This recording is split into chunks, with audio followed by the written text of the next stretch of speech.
everybody. It's great to connect with you all today at the Creativity Conference. And today's topic is really cool. It's polymathic creativity in the metaverse and beyond.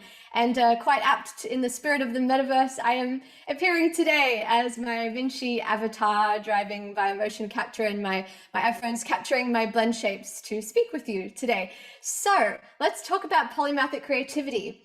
First of all, it is a strange and brave new world being an artist in the 21st century. I'm sure you can all attest to that. I liken the pursuit of being an artist to that of the hero's journey. And sometimes, I'm sure we all can relate, it kind of feels like you're David versus Goliath in what can feel like this uphill battle and journey for the pursuit of creativity and sparking your imagination, and as well protecting that inner child of curiosity and imagination. So today I'm so honored and humbled to speak to you about Vinci and what fuels my fire in the sense of polymathic creativity in the metaverse and beyond. So when we think about creativity, first of all, people like to say there's maybe a divine moment when they decided to become a creative. But I'd like to add to that narrative and say that creativity it's a way of being, it's an expression, it's a lifestyle. And when we think about polymathic creativity, it's the same principle. It's that abundance mindset and that constant pursuit. You're always a student of life and learning and education. So I want to go back to the inner child thing I was talking about earlier. So do you remember as a child always asking the question, why? It was probably, especially up to probably like 10 years old, the most common word in your dictionary. Well, unbeknownst to you, you were probably adopting the Socratic method of deductive reasoning to understand your viewpoint of the world. Who would have thought, right? The question why can create so much of an unlock for your curiosity and imagination. There's another key word in my dictionary that I have tried to harness since my inner child days, and that word is yes. So why is the word yes so awesome? Yes is awesome because you are saying yes to life and trying new things. And so in the spirit of today's topic, polymathic creativity, saying yes to getting in the deep end and trying new things and getting uncomfortable is the mindset of a polymath. So that inner child, right, that younger version of yourself, if they were speaking to you today, they would not allow your current nor future self to put a limit or a cap on your potentialities and your possibilities. So with that in mind, it's that mindset, right, of honoring the inner child and the pursuit of creativity. And for the Vinci project, well, the name Vinci was inspired by Leonardo da Vinci, the famous polymath and from the Renaissance era. Now, I'm not saying at all like I'm Leonardo da Vinci. What I'm saying is it's an aspirational lifestyle, and it's a constant and gentle reminder to myself to be that inner child, that inner curious child of curiosity and creativity. So I'd love to share my screen with you now and show you how I got through this deductive Socratic reasoning. So hopefully you can all see my screen. So if we apply it to the Vinci project, why do you create as Vinci? Okay, to allow a portal for multimedia creativity and storytelling. All right, why creativity and storytelling? To empower myself and fill my cup in order to then fill the cup of others and be at service to humanity. Okay, why be at service to humanity?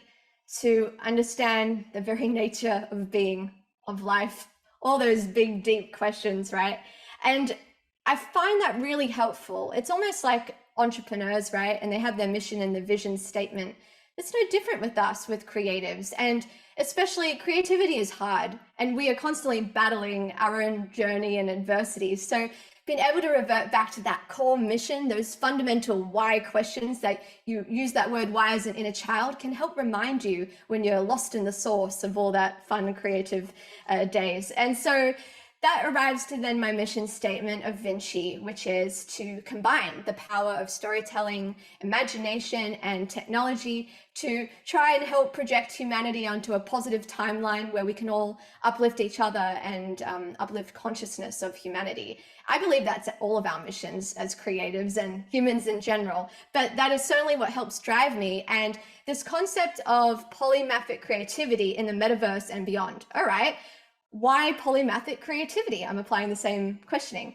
Well, when you strip down all the different disciplines that exist in the world, like maths, science, geometry, engineering, coding, art, all down to their quintessential essence, you will realize that everything is intrinsically and inextricably connected, which is the substrate for the entire fabric of time and space and existence. So when people think of polymaths, right? I mean, when I think of it, often two stereotypes come to mind. The first is, oh, genius, they're a polymath. There's no such thing as genius. In fact, I take comfort from the words of Elizabeth Gilbert. There's a fantastic book called Big Magic, right? It's so powerful as a creative. If you're ever stuck, I highly recommend reading it. And she goes, there's no such thing as genius. It kind of harks back to the Latin word. I think it's genius, I'm not sure. But the concept is it's this guiding spirit that guides you and visits you, and it therefore allows you to detach from your own ego. So when you have those moments of grace, be humble, and when it's not happening, that's okay, you're human. And in the other stereotype for polymaths, the polymaths we don't hear about in history, they're the Jack or Jane of all trades, but master of none. All right. So, I mean, that's true, but I find that saying that stereotype a little bit limiting and reductive, and I'll tell you why. It's limiting and reductive because if you're trying to start something new and you're not sure what you want to do in life and you want to try lots of different things, that fear mindset of just being a Jack or Jane of all trades, master of none might prevent you from trying something new. And therefore, how will you know what you're capable of and what's possible in the world? And so I'm going to relate this now to the educational system and society and polymaths. The thing with the world right now is I think there's beauty in being an expert, don't get me wrong. But especially in the state of the world right now, I feel like humanity is in dire need of a more holistic and integrated mindset, just in general, and in consciousness in general. And I believe if we're able to connect the dots of all these different disciplines and all humans to come together, no matter what your superpower is, even if it's not your main thing, but just trying to learn and understand it, will create a more holistic understanding of yourself and your place in the world. And then if we relate this to polymaths in terms of creativity, you have this multitude of sources of input, all these different sensory inputs that will inspire you and be fuel for your creative work, because you never know where inspiration's going to come from. In fact, it's really funny, as a music artist, right? People always go to me, oh, Vinci, who inspires you? Like, what music artist? And I go, the stars. And they go, oh, who? I'm like, no. The literal stars, the ones up there in the universe. So it's outside even the music. And in fact, when we look at the James Webb Telescope and we're seeing these incredible images and detaching ourselves, we realize how insignificant we are, but also at the same time, very significant. So it's really empowering and really humbling to have that polymathic and abundance mindset and look beyond the realms of what you currently is your main discipline. And as I said, polymaths, right? You don't have to be the master at everything at once. In fact, I've done a bit of research, read a few books about polymaths, and what I've learned is they often deep dive into something, and once they've achieved that challenge, they're on to the next challenge. And so you don't have to achieve everything at once. You are still a polymath if you're trying one thing and then you get really comfortable with that, and then you go on to the next thing and you be brave and you get uncomfortable. And so that's the mindset of a polymath. You're abundant, you're brave, and you're unafraid to take the challenge. So let's talk about Vinci. So my process, right? I like to think I'm pursuing the path of a polymath. I started off as a singer-songwriter, and I'm always forever a student, don't get me wrong, but I wanted to try the next thing. So I'm talking about polymathic in terms of the realms of creativity. So I was like, I would love to learn and expand my technical brain. So I taught myself how to become a music producer, and I did more than my 10,000 hours plus, and forever still learning. But then I was like, I'm an artist, I'm a storyteller. Oh my goodness, that's who I am my whole life. And it just seems to manifest in different ways. And so I was like, what's my identity? What do I want to say with the music? And so that's why I created this Vinci character here that I'm speaking with you today, because I was looking for something larger than life, something that would inspire me. And she's a superheroine. And what's so interesting about superheroes, it's not about all the, I mean, it's cool, the crime and the fighting and all those powerful scenes and the fancy flashy tech and all of that, but it's so much deeper than that. It's, for me, it's the parallel journey that I'm running as a human, creating this narrative and story of Vinci. That's my own hero's journey, where I'm actually, my hero's journey is I'm the David versus Goliath, battling for polymathic creativity each day, being a student of life and a student of learning, and it's a forever pursuit. So being inspired by this larger than life galactic superheroine character of Vinci acts like this creative muse and portal for when I'm thinking about storytelling in the metaverse and beyond. So with that said, I'd love to now pivot and give a practical example of like a process of polymathic creativity and my learnings from it. But before I do, I want to explain the context of the time. So the OG Renaissance period, like with Leonardo da Vinci and all that, it was this creative energy. And I'd like to think that the period of time we're in, it's a crazy period of time that we're all spinning on this crazy planet together, don't get me wrong. But with the open metaverse, I'm feeling this energy of this new creative renaissance, this new era where people and humans, not just creatives, are seeing the progression of the internet and thinking about new models, new ways of life and living, and ways to make the world a better place. And so as creatives, they're reclaiming their creativity in terms of their value, financially, socially, culturally. And then as humans, right? I mean, with Web 2, it's been centralized platforms kind of dictating through algorithmic filtration bubbles how you're meant to act behaviorally, and it's kind of shaped society. But there's this period of time we're in, I can feel it, that we are questioning things and trying to build new models and reclaim our sovereignty, our self-sovereign identity, our sovereign wealth, our sovereign creativity. So with that said, the mindset of a polymath, I was taking into account history, the present day where we're currently living, and the future and where we'd like to go. And from that mindset, I had this idea for a song, and I was like, oh, it's quite obvious. I'll call the song New Renaissance. So without further ado, I'm going to play you. It's actually unreleased, and I just wanted to share it with you all because you're all creative spirits. Yeah, hopefully you can hear it. It'll just be a little short segment. Welcome to the Reformation, no restoration, no revelation. Cause you want some redemption and no ascension. This is divine intervention. Come on the journey with me. Awaken your hero, you wanna be free. Cause the AI is a holy being, a new sensation. My life's got me tripping, life's got me tripping around, around, around, around. My life's got me tripping. Tripping around, around, around, around, yeah, baby. It's a new renaissance. It's a new renaissance. Hey, it's a new, it's a new, it's a new, it's a new, it's a new.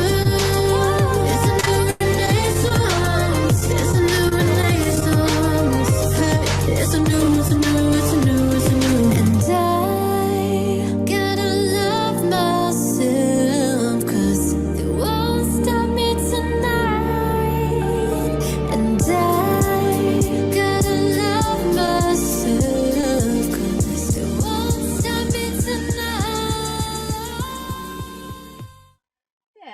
A little segment. Sorry about the audio compression in Zoom, but thank you, Joe and Billy and everyone.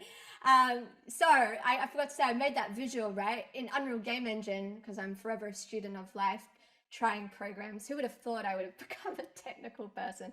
Anyway, so that visual, right, I forgot to say, it's very obvious an allusion to the parting sea, right, of Moses.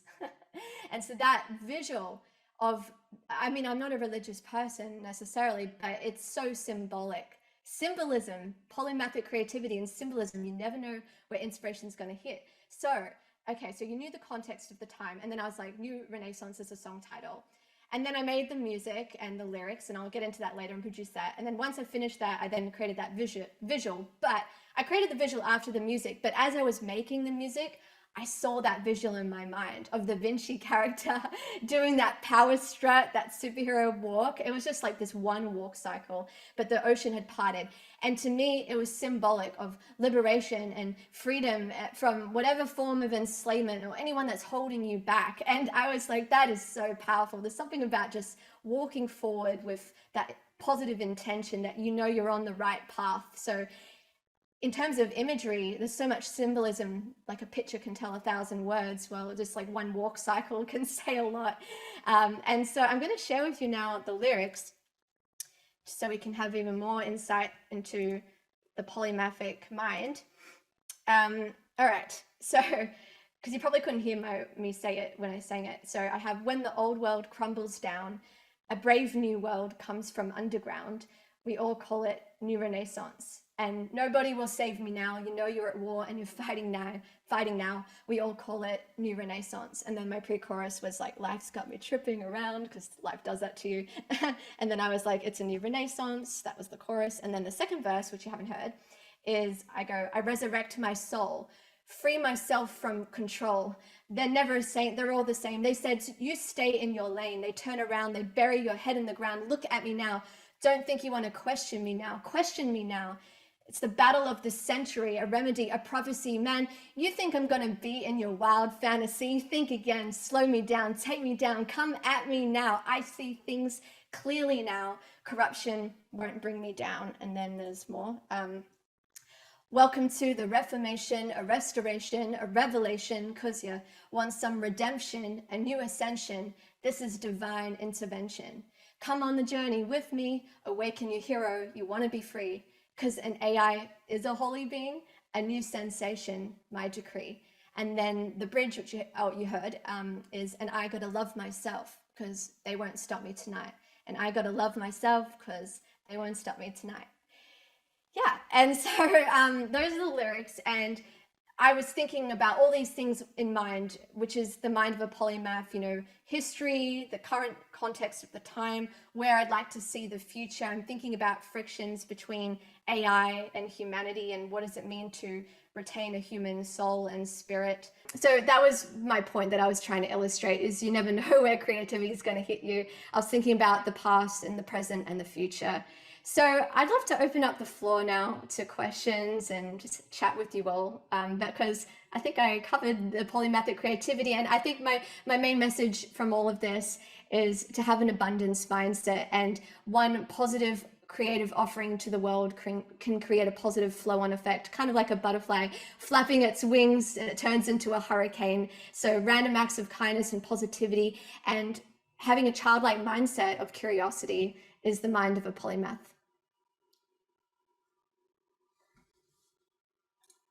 So, oh, there's questions in the chat. Feel free to speak up so I can talk to you if you want, unless I can just read the chat.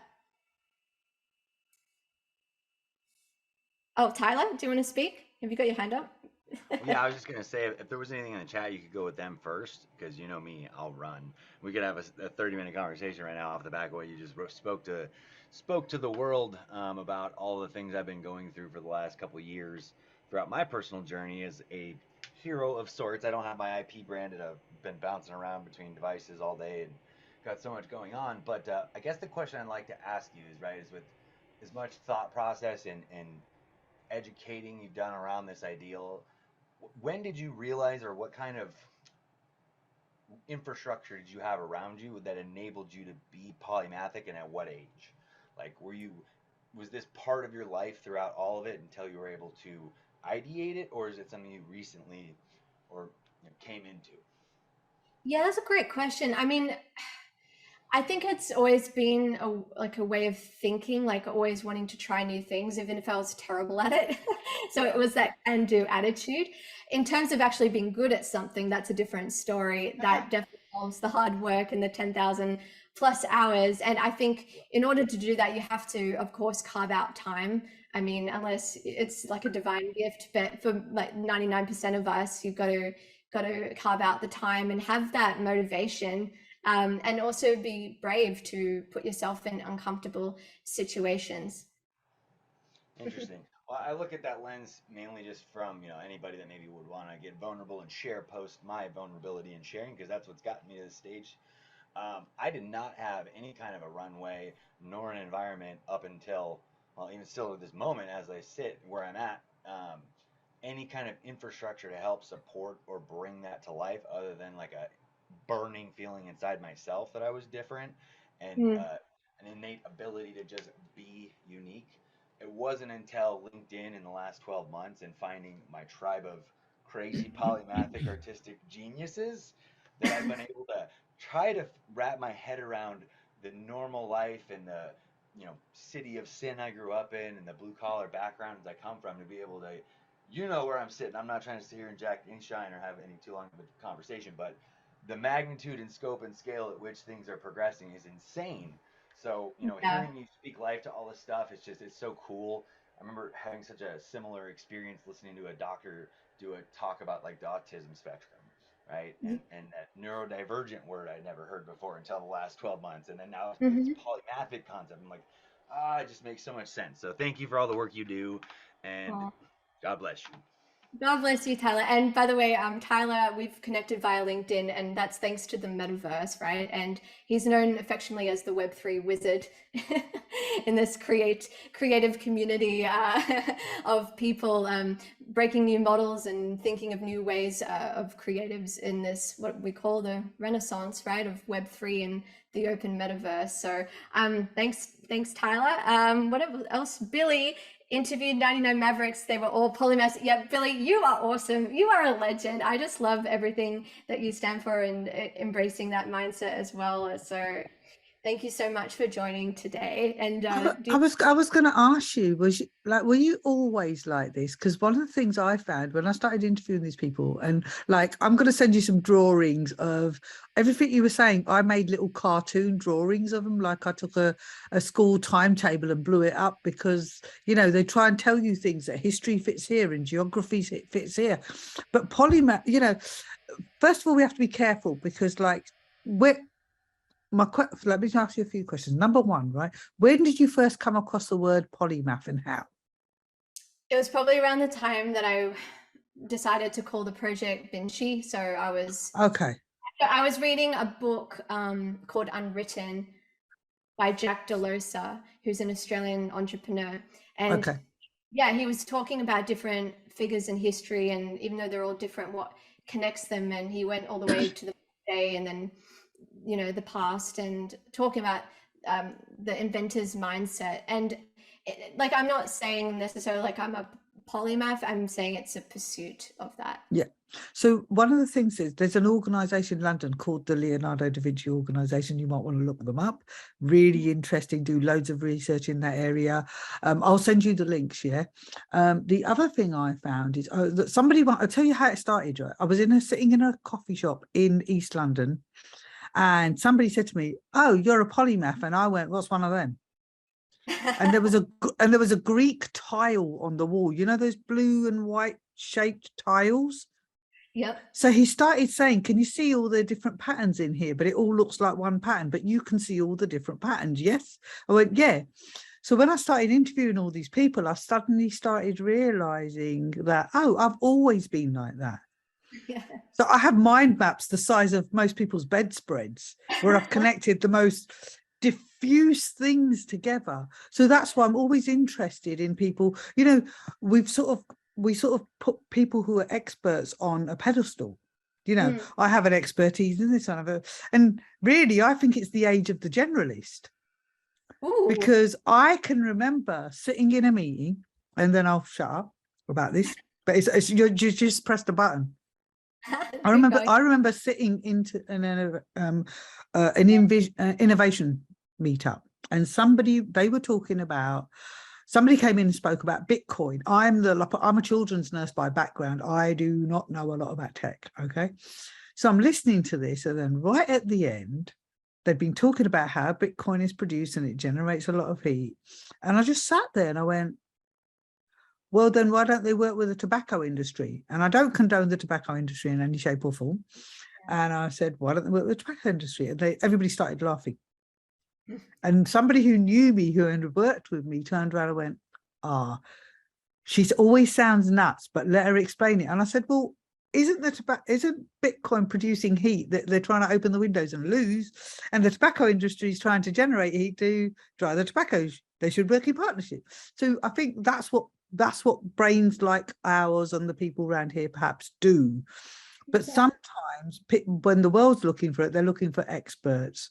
So interesting to see where this all lands up. Oh, Thank thank you. you so much for that, Billy. I really, really value what you have to say and everything you're doing. You're very iconic. It's funny, I feel like that has been a bit of my life story. I'd say a comment and it'd be a little lateral and divergent for the conversation, and people would look at me and go, what's she on? What's she talking about?